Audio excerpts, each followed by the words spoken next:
நெல்லை தச்சநல்லூர் சந்திமருத்தம்மன் கோவில் பின்புறம் down road Sri உச்சினிமாக்காளியம்மன் திருக்கோவில் சேனை தலைவர் திருமண மண்டபத்தில் மகா சிவராத்திரியை முன்னிட்டு பொதுமக்கள் தரிசனத்திற்காக 3 ஜோதிர்லிங்க தரிசனம் நடைபெற்றது.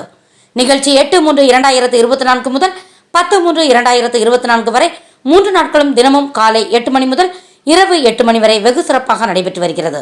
இதில் ஏராளமான பொதுமக்கள் கலந்து கொள்கிறார்கள். இதன் ஏற்பாடுகளை திருநெல்வேலி பிரம்மகுமாரிகள் அமைப்பாளர்கள் செய்திருக்கிறார்கள்.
Thanks for watching உண்மை செய்திகள்.